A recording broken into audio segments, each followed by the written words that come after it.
When was the point when you decided this isn't enough for me, even though I have a successful business?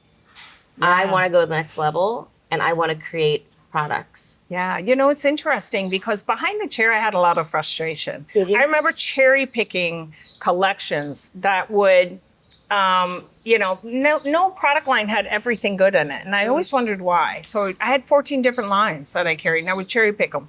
So it kind of fell into my lap becoming a hair product manufacturer. So I ended up marrying a gentleman who was a salesman within the beauty industry.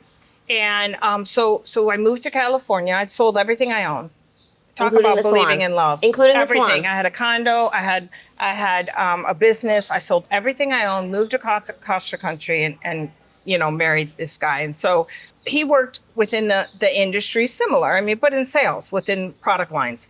And so he had lost his job, and he's like, "Let's do our own line," and we did. And we started a hair care line, bootstrapping it from nothing. And we ended up kind of moving it to Florida. So that's how I got to Florida. Okay. And we lost everything. We completely failed. We lost over $500,000. Wow. And Everything you we had. got divorced. Yep, we got divorced. And we decided, during our divorce, we were like, let's try it again. We picked up and we literally only had $80,000. He had 40 in the divorce and I had 40.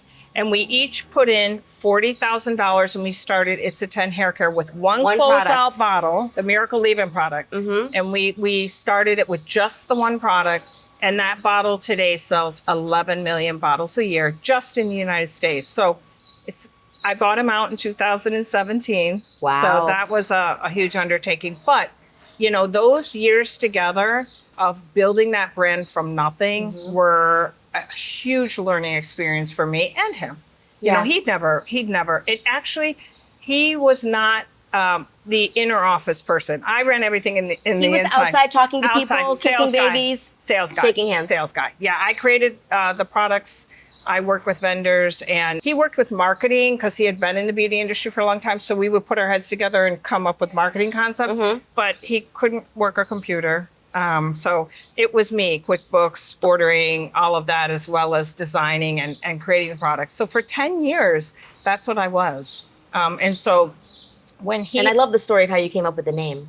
It's a 10, It's a 10. meaning It the has best. everything. It's got everything. So he actually said, let's say it does 10 things. I'm like, perfect.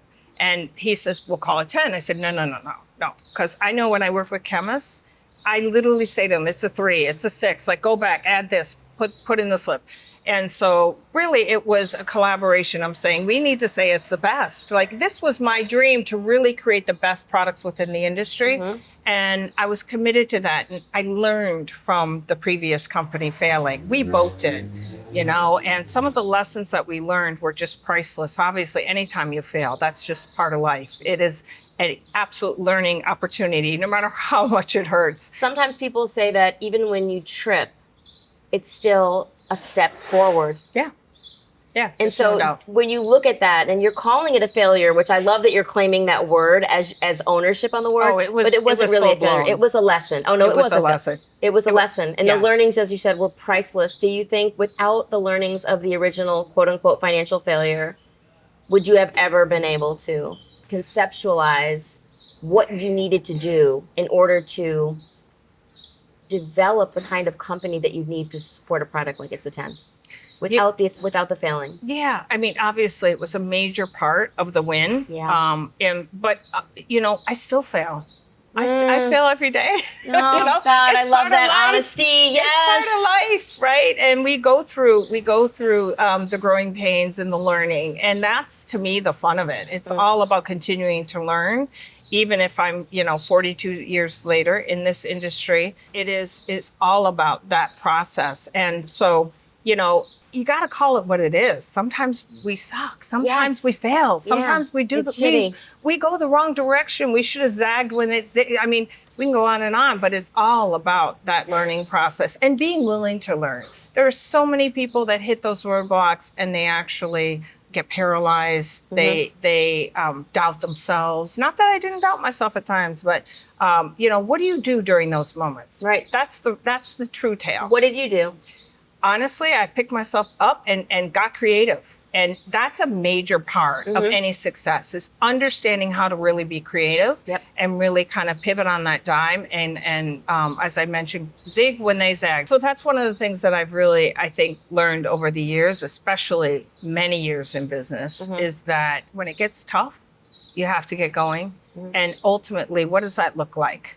And it looks really different to a lot of people. But you're saying the word creativity, and I think that's key. And you also use the word pivot. Yeah. And that's a word that I rely on a lot of times. One of the things that I've experienced in business with COVID or hurricanes or whatever, opening stores, closing stores, deciding to do it this way, do it that way, whatever. Yep. One of the things that I always think about is when it gets really, really hard in business, because it's going to. Yes. How can I get out of my sad little story in my head of how things are just terrible? Because I have to also appreciate and be grateful for the part that I'm living the thing that I dreamed of once, right? I created the thing that I wished existed, and I'm living it, and it's making people's lives exponentially better than they were before. So sit in the gratitude of it, and then with that gratitude, how can I be in service to my community using the gifts that I have? That's where my creativity comes from. That's where my pivot always comes from. It's like this trick. I'm stuck. I don't know how I'm going to get between Thursday and Friday. Thursday night, I'm going to call someone and say, how can I help you with your thing? Yes. And something always comes from that, whether it's an idea, a relationship, an opportunity. It's unbelievable how that can happen. And I think one of the things that we have as entrepreneurs, and obviously your story is one for the ages, it's legendary, and it's so inspiring to me, and I know so many people all over the world. But when you get into this thing, we have to always remember that we're risk takers. Yeah. I mean, that's the biggest part of it. We're risk takers, right? And so if you're not afraid to take the first risk, don't be afraid to take the second risk. Right. Or the third one, or the fourth one. It never stops. No. Because the truth is, you never know where your hit's going to come from. Yeah. Right? Absolutely. And that risk is the key to success. And I always say, if you're not willing to literally lay your balls on the line, it's not for you then. Because you will constantly be doing that. There's not a day I don't do that. No matter how successful someone perceives me as being, there's not a day I still don't do that. It is not for the weary, but if you love to create, then bring something to market, because you too can live the dream. If you love to give back, because to me, there's no business without purpose. And it's very karmic.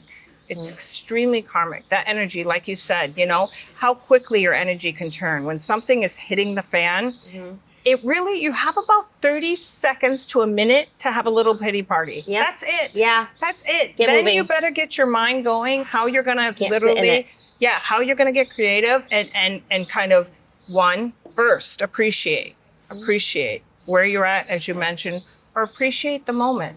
You know what? Appreciate the fact that, I think this is going to work out. Speak it into existence. How big is that?